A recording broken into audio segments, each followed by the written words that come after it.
ദൈവനാമത്തിന് മഹത്വം ഉണ്ടാകട്ടെ.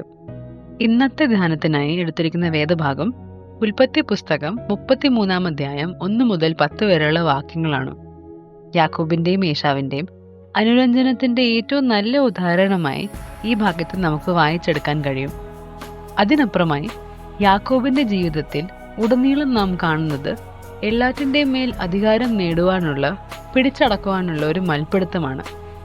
പക്ഷേ യാക്കോബും ഏശാവും മുഖാമുഖം കണ്ടപ്പോൾ നടന്നത് തികച്ചും വ്യത്യസ്തമായ കാര്യങ്ങളായിരുന്നു. ഒരു ജീവിതകാലം മുഴുവൻ ചതിക്കുകയും കബളിപ്പിക്കുകയും ചെയ്തിരുന്ന സഹോദരനായ ഏശാവിന്റെ മുമ്പിൽ 7 പ്രാവശ്യം തലകുനിക്കുന്ന യാക്കോബിനെ ഇവിടെ നമുക്ക് കാണാം. ഇവിടെ ഒരു ചോദ്യം വളരെ പ്രസക്തമാണ്. എന്തുകൊണ്ട് യാക്കോബ് തന്റെ ജീവിതത്തിലെ അനേക വർഷങ്ങൾ ചതിവിനും വഞ്ചനയ്ക്കും ആൾമാറാട്ടത്തിനുമായി നഷ്ടപ്പെടുത്തിയത്? ചില കാര്യങ്ങൾ നമുക്ക് ഒന്നിച്ച് ചിന്തിക്കാം. 1. നിയന്ത്രണത്തിന്റെ മിഥ്യാധാരണ.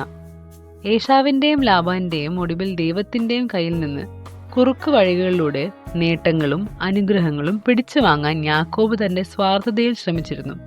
എന്നാൽ എത്രത്തോളം പിടിച്ചടക്കാൻ ശ്രമിക്കുന്നതോറും തളർന്നവനും പിരിമുറുക്കവും ഉള്ളവനായൊരു യാക്കോബിനെയാണ് നമുക്കിവിടെ കാണുന്നത്. നമ്മളും ഇതുപോലെ തന്നെയാണ്.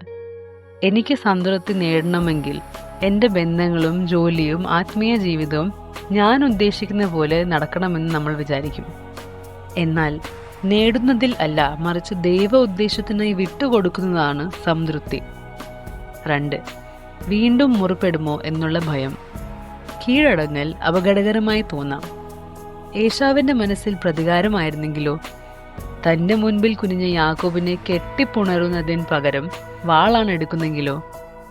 ഈ ഭയത്തിൽ തന്നെയാണ് നമ്മളും പലപ്പോഴും മറ്റുള്ളവരോട് ക്ഷമിക്കാനും നമ്മുടെ തെറ്റുകൾ തുറന്നു സമ്മതിക്കാനും നിയന്ത്രണം വിട്ടുകൊടുക്കാനും മടിക്കുന്നത്. 3. നേട്ടങ്ങളിലായിരുന്നു വ്യക്തിത്വം. യാക്കോബ് എന്ന പേരിന്റെ അർത്ഥം തന്നെ കുതികാൽ പിടിച്ചവൻ, ഹീൽ ഗ്രാബർ എന്നായിരുന്നു.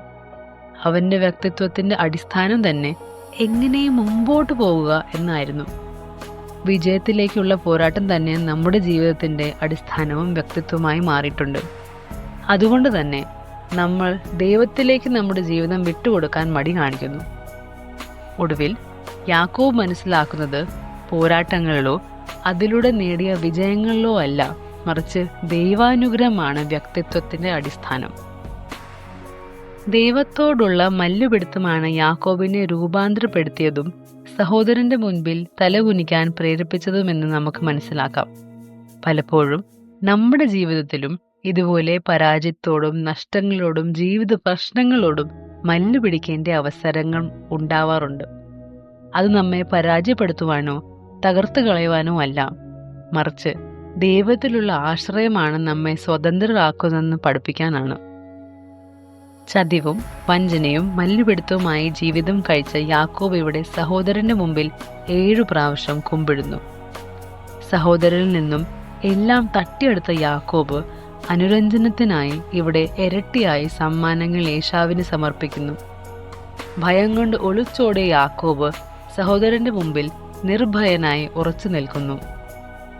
ഈ നോയമ്പുകാലം നമ്മെ ഓർപ്പിക്കുന്ന ചില സത്യങ്ങൾ ഇതുതന്നെയാണ്. എപ്പോഴും എവിടെയും ജയിക്കണമെന്നുള്ള പിടിവാശി നമുക്ക് ഉപേക്ഷിക്കാം. എല്ലാം എൻ്റെതായ രീതിയിൽ നടക്കണമെന്നുള്ള ദുർവാശി നമുക്ക് ഉപേക്ഷിക്കാം. നമ്മുടെ കയ്യിൽ അല്ലാത്ത മറ്റുള്ളവർക്ക് നമ്മളെക്കുറിച്ചുള്ള ധാരണകളും നമ്മുടെ ഭാവിയും നമ്മുടെ നേട്ടങ്ങളും ദൈവത്തിൻ്റെ സമയത്തിനായി വിട്ടുകൊടുക്കാം. നമ്മുടെ ആഗ്രഹങ്ങളെയും സ്വപ്നങ്ങളെയും പൂർണ്ണമായി ഉപേക്ഷിക്കാനല്ല, മറിച്ച് അവയെ ദൈവത്തിൽ സമർപ്പിച്ചുകൊണ്ട് ദൈവികമായ സമാധാനം കണ്ടെത്തുവാൻ ദൈവം ഈ വചനത്താൽ നമ്മെ എല്ലാവരെയും ഇടയാക്കുമാറാകട്ടെ. ആമേൻ.